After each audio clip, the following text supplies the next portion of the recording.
So hello guys, good morning. 6 AM na naman, gising na tayo. Pero the rest ay tulog pa. So what we gonna do? We gonna make coffee first. Kailangan na ng deep cleaning. Kailangan pa palang bumili ng product para sa deep cleaning ng ating machine. O-order tayo mamaya sa... Ano ba yan? Naubusan pa ng coffee beans. Pila pa natin yung kape na ginagamit ko. Hindi po sponsor. Pila pa natin.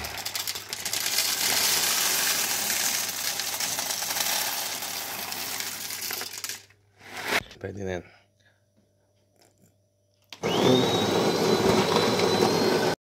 At nga, gawa na ang ating freshly brewed na coffee.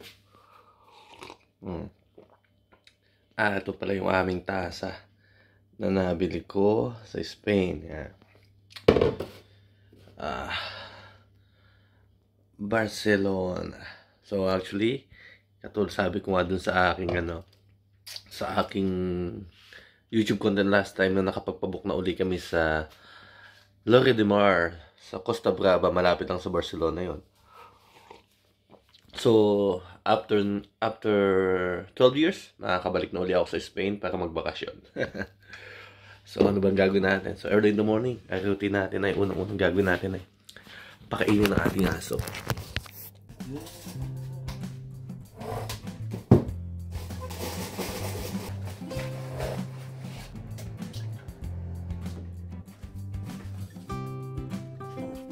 Oh, ha? Happy na naman yan sa kanyang breakfast. 2 beses natin pinapakain si Willow, isa sa umaga, isa sa gabi. Oh. Ano? Hindi pa kita pinapayagan kumain. So ano ba? Paano? Ay, alam mo, bawal pa. Oh, kailangan mo magpasalamat sa akin bago ka kumain. You know what to do. Okay.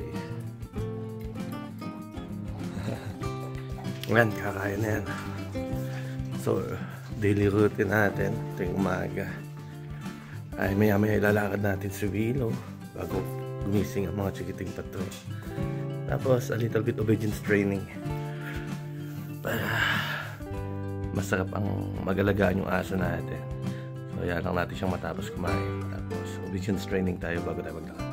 Okay, umpisa na natin ang ating short obedience training. Umpisa natin sa ating mga basic command.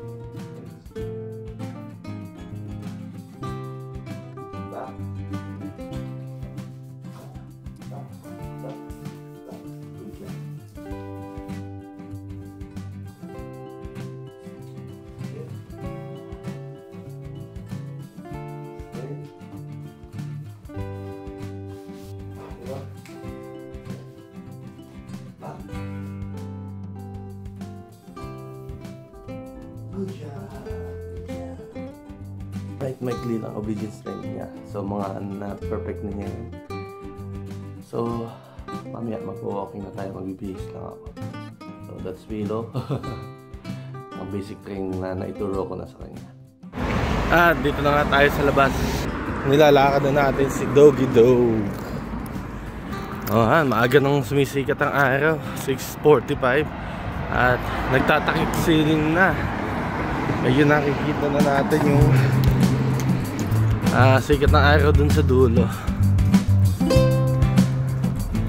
So, let's see. So, malapit na nga mag-springtime dito sa amin. Ang official date ng spring ay March 21.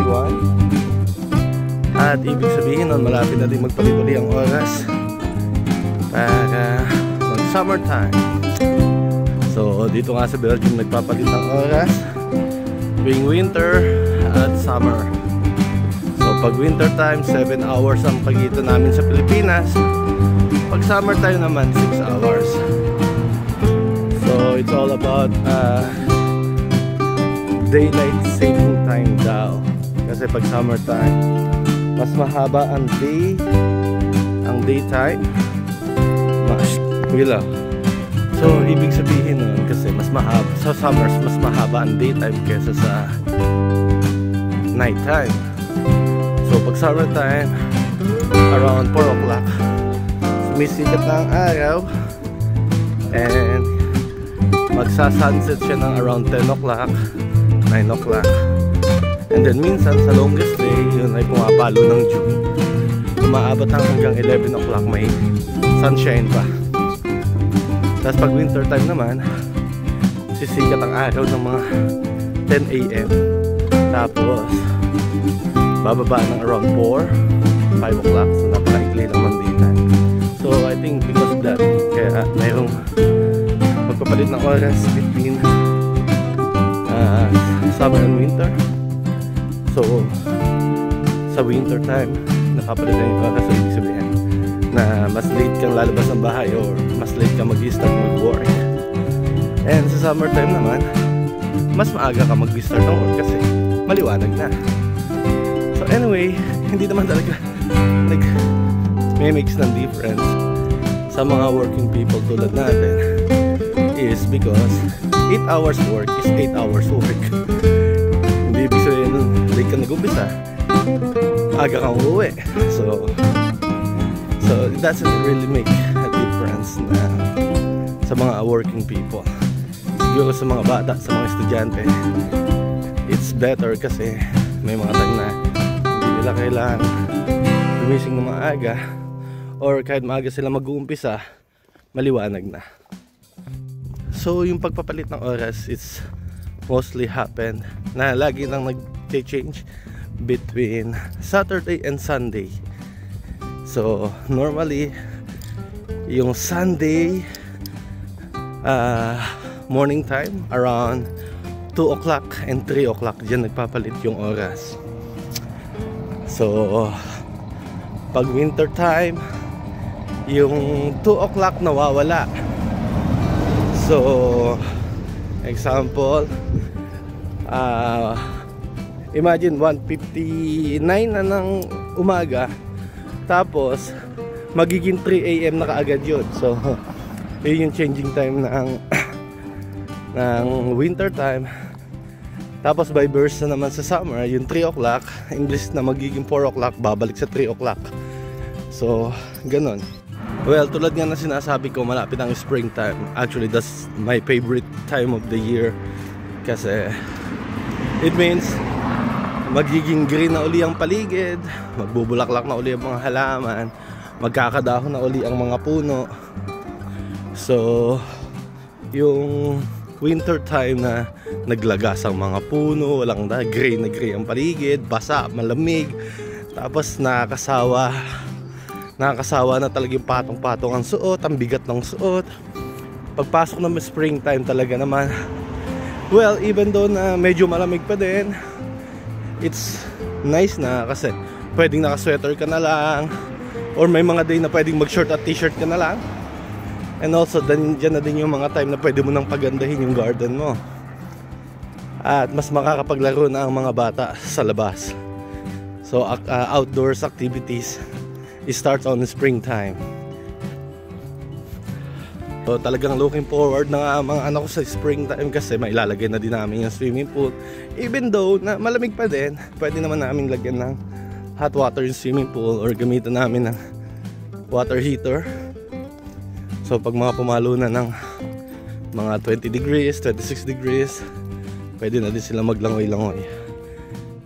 Tuloy-tuloy lang ang aming paglalakad. So kung mapapansin nyo yung video ko before, ganitong oras kami naglalakad na Willow, talagang madilim pa.